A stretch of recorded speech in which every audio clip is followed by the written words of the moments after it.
Pemirsa, operasi serbuan vaksinasi maritim secara massal terus dilakukan Lanal Angkatan Laut Banjarmasin kepada warga pesisir Wan Bubuhan Pelajar, baik untuk dosis pertama maupun kedua, sekaligus juga menyasar seluruh warga yang belum tersentuh vaksinasi COVID-19.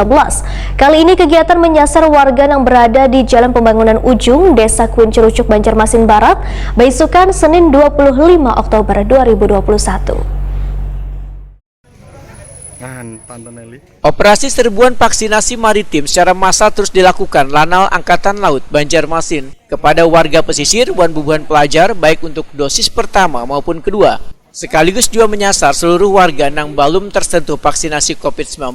Kali ini kegiatan dengan menerapkan protokol kesehatan yang ketat menyasar warga yang berada di Jalan Pembangunan Ujung, Desa Kuincerucuk, Banjarmasin Barat, beisukan Senin 25 Oktober 2021. Sedangkan peserta vaksinasi sebanyak 279 orang dengan menggunakan vaksin jenis Sinovac ini ditangani tim vaksinator gabungan dari Balai Pengobatan Lanal Banjarmasin, Wan Dinas Kesehatan Banjarmasin.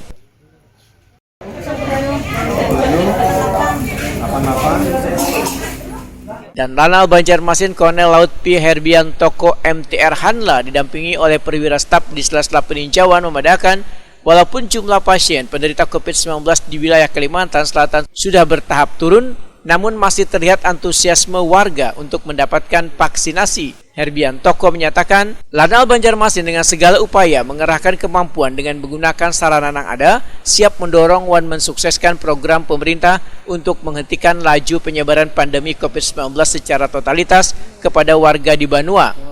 Herbiantoko mengingatkan, walaupun warga sudah menuntaskan vaksin baik dosis pertama maupun kedua, namun tetap memperhatikan protokol kesehatan yang ketat supaya terlindungi dari serangan virus.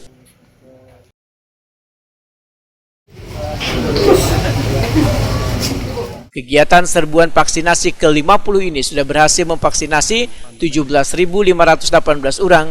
Hasil yang signifikan ini merupakan bentuk keseriusan Wan Komitmen Lanal Banjarmasin dalam pemerataan vaksinasi untuk membantu program pemerintah dalam percepatan penanggulangan wabah COVID-19 dengan membangun herd immunity yang kuat di elemen warga.